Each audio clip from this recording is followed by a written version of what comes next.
Arab Bedouins' prophecy. From millennium past, there were two types of Arabs, city dwellers and Bedouins. Bedouins are nomads. They travel through the vast deserts and are constantly on the move.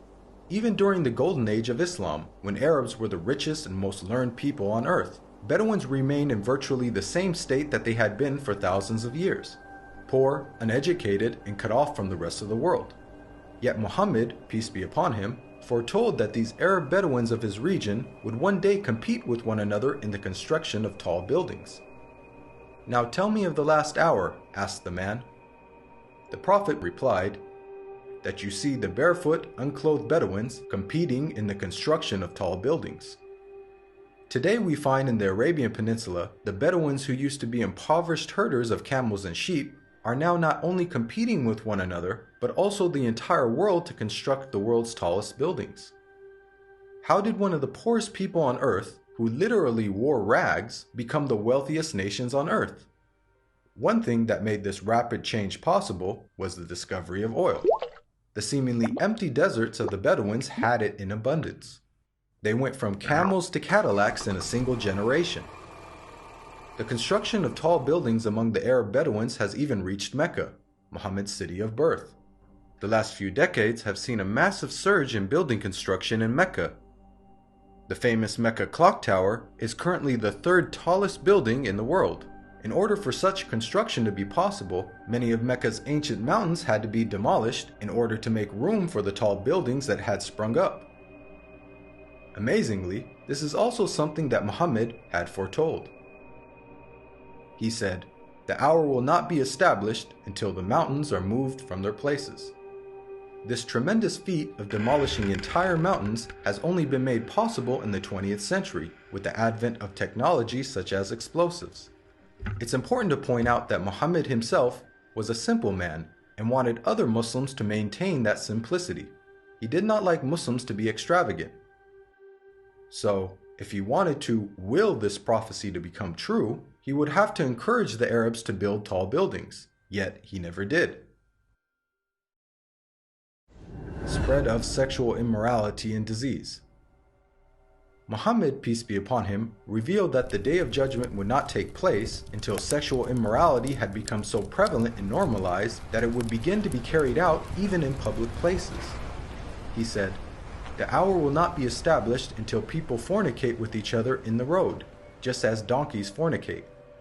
Today we live in a world where we are being constantly bombarded with explicit sexual imagery, be it in TV, film, or advertising. And with the advent of the internet, pornography has now become readily available at any time and any place.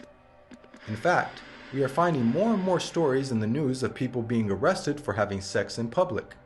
And an interesting side note is that the Prophet Muhammad, peace be upon him, described what will be the consequences of such widespread sexual immorality. He said, "Never does sexual perversion become widespread and publicly known in certain people without them being overtaken by disease that never happened to their ancestors who came before them." The increase of sexual immorality has seen the emergence of previously unheard of diseases such as AIDS, just as the Prophet Muhammad had forewarned. A world steeped in interest. Muhammad, peace be upon him, claimed that the practice of interest would one day become so dominant that even those who try to avoid it will still feel its impact.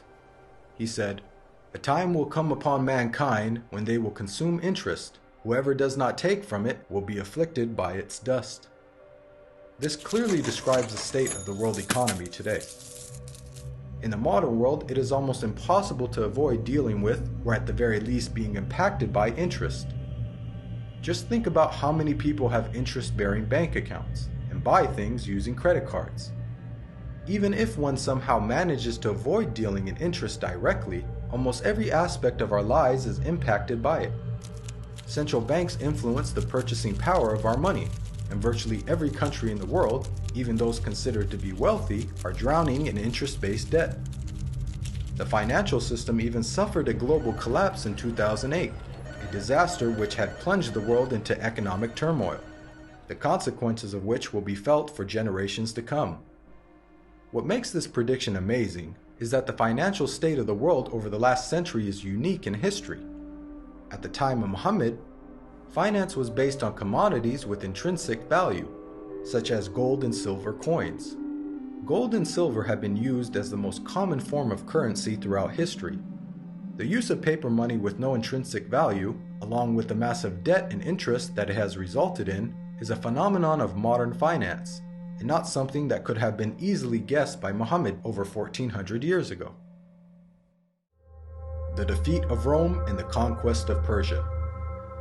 During the Battle of the Trench, where Muhammad, peace be upon him, and his followers were under siege by their enemies, being outnumbered 3-1 and staring in the face of certain defeat, the Prophet made some bold predictions. He said, "God is most great. I have been given the keys of Syria. By God, I can see its red palaces at the moment. God is most great. I have been given Persia. God is most great. I have been given the keys of Yemen." At that moment, Muhammad had made the astonishing claim that the Muslims would not only take the lands of Yemen and Syria, much of which was under the occupation of the Roman Empire, but that they would also defeat the mighty Persian Empire. Historically, Muhammad's companions saw this prophecy fulfilled before their very eyes, as they went on to defeat the Romans and conquer Persia. What are the odds that the Muslims, who lacked economic and military strength, could topple the superpowers of the world in such a short span of time? The astonishing way that the Muslims defeated the superpowers captured the world by surprise. As historian Barnaby Rogerson explains, you have to remember that the two great superpowers were the Byzantine Empire, i.e. the Eastern Roman Empire, and Sassanid Persia. They were the dominant superpowers. If you're putting it in a modern parlance, it's a bit like the Eskimos taking on the United States of America and Russia. No rational person would have ever conceived of such a possibility. The sentiment is echoed by historians who cannot explain how Islam became such a dominant force so quickly. Professor of Byzantine Studies, Andrew Louth, wrote, "The speed with which the eastern provinces of the Byzantine Empire succumbed to the Arabs remains to be explained by historians." Prevalence of writing. Many of us take for granted the ability to read and write, and the abundance of books that are available in the modern age. However, for the people of the past, illiteracy was the norm, and books were very scarce. Muhammad, peace be upon him, was born into a society in which very few people could read or write. It is estimated that the number of people who were literate in his locality of Western Saudi Arabia did not exceed 17. Muhammad himself could not read or write.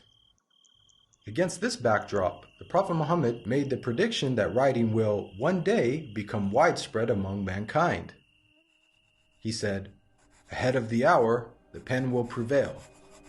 The Arabic word used for pen here is qalam, which also carries the wider meaning of writing. This perfectly describes our world today, in which it is the norm for people to read and write, and there is an abundance of books, newspapers, and magazines.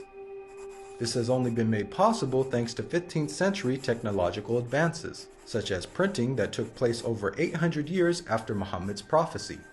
And with the advent of the internet, writing is spreading even more. Anybody with a computer or smartphone now has access to millions of books with just the click of a finger. It's quite powerful that Muhammad, who could neither read nor write, prophesied the spread of reading and writing. The greening of Arabia's deserts. The Prophet Muhammad, peace be upon him, made a bold prediction about the future state of Arabia. He said, "The hour will not begin until the land of the Arabs once again become meadows and rivers." This narration anticipated the greening of Arabia's extensive dry desert environment. As recently as 1986, there was little to no farming in the region. However, over the last 30 years, these deserts have been transformed to grow grains, fruits, and vegetables, thanks to techniques such as center pivot irrigation. This is a process that pumps water to the surface from deep underground reserves, some of which date back to the last ice age 20,000 years ago. Now put yourself in the position of a person living in 7th century Arabia. This region hosts some of the most extensive sand and gravel deserts in the world, with very little rainfall. Could anyone inhabiting such a harsh environment ever rationally conceive of the possibility that one day there would be a plentiful supply of water and abundant crops? This prophecy also makes a claim about the ancient past. Note the words of Muhammad, "The lands of the Arabs once again become meadows and rivers." By saying once again, he is implying that at one stage in their history, the deserts were lush with vegetation and life, and that they will be returning to this former state. Geologists now know that the Arabian Peninsula was, indeed, once filled with meadows and rivers in ancient times. Modern archaeological discoveries have uncovered a number of fossils and conclude that once upon a time, the Arabian Peninsula was much greener and wetter, just as Muhammad had revealed. The rapid spread of Islam and the decline of the Muslims. Muhammad, peace be upon him, predicted that the Islamic civilization would reach both east and west. He said, "God folded the earth for me, and I saw its east and west, and the dominion of my nation will reach as far as the earth was folded for me." History bears witness to the fact that Islam spread rapidly, both east and west, just as Muhammad boldly had foretold. At the time, this was a geographic expansion the likes of which the world had never witnessed. The Islamic Empire was the largest the world had ever seen. The Prophet Muhammad not only informed us about the spectacular rise of the Muslims, he also foretold their decline. He said, "The nations will call each other and set upon you, just as diners set upon food." Someone then asked, "Will it be because of our small number that day?" The Prophet Muhammad replied, "Rather, on that day you will be many, but you will be like the foam on the river." Here we can see that Muhammad prophesied the dire circumstances in which the Muslims would find themselves. He explained that a day would come in which the Muslims would be large in number, but in such a state of weakness that other nations would invite one another to set upon them. The analogy of Muslims being eaten as a meal was given, which emphasizes just how helpless they would become. This prediction accurately describes the radical turn of events that took place in the Muslim world in the 19th and 20th century.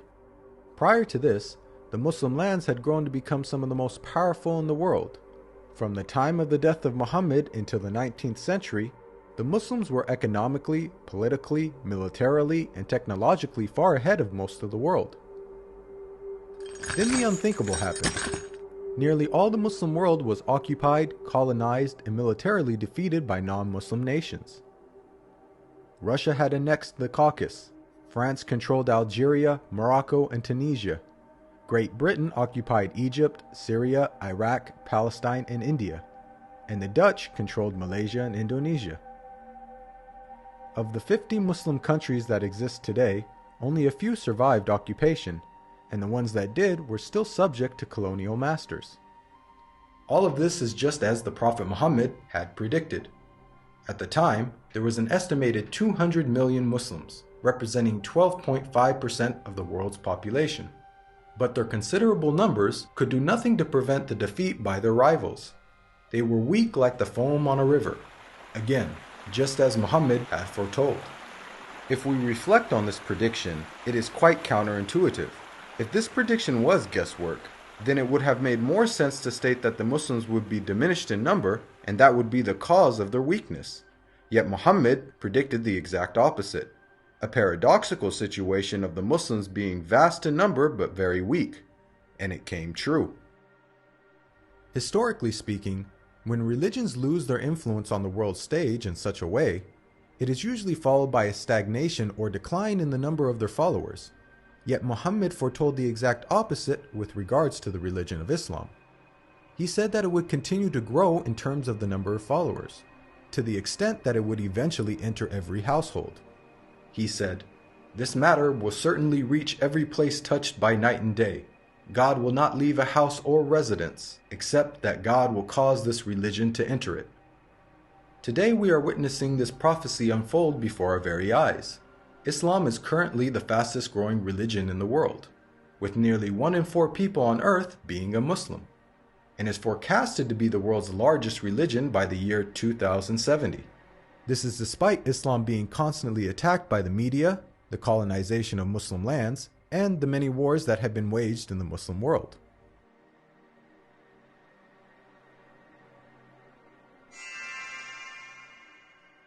Even the name Muhammad has prophetic implications. It's an Arabic word that means the praised one. The Quran states how Muhammad's remembrance will be raised. We elevated your mention for you.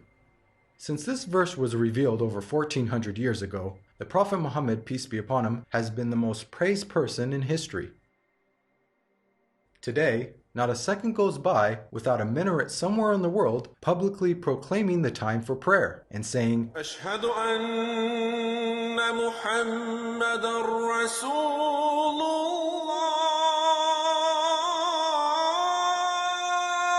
I bear witness that Muhammad is the messenger of God. أشهد أن محمدًا رسول الله.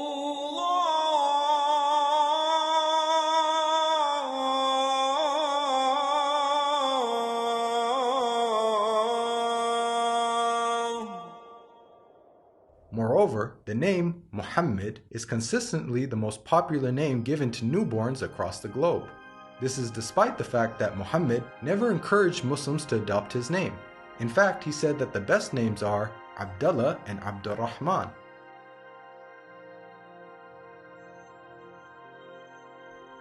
Now, we've analyzed a number of the Prophet Muhammad's prophecies, which were made over 1400 years ago, and have seen how he has accurately foretold many things. Purely from the standpoint of basic probability, for someone to accurately guess about such future events, which spanned across multiple nations in different time periods, many of which were outside the sphere of Muslim influence, to give so many predictions without making a single mistake is utterly impossible. Today, millions of people believe in false prophets and follow false systems for guidance in life. As human beings, we're willing to follow false prophets, man-made systems, and baseless superstitions, but why don't we accept the real guidance when it comes from God? God empowered the Prophet Muhammad with accurate prophecies as a way for us to distinguish the true prophets from the false. Truth has now arrived, and falsehood perished, for falsehood is, by its nature, bound to perish. This video is based on the book, The Forbidden Prophecies. To learn more about the evidences for Muhammad's prophethood, please download your free copy of the book at the link below.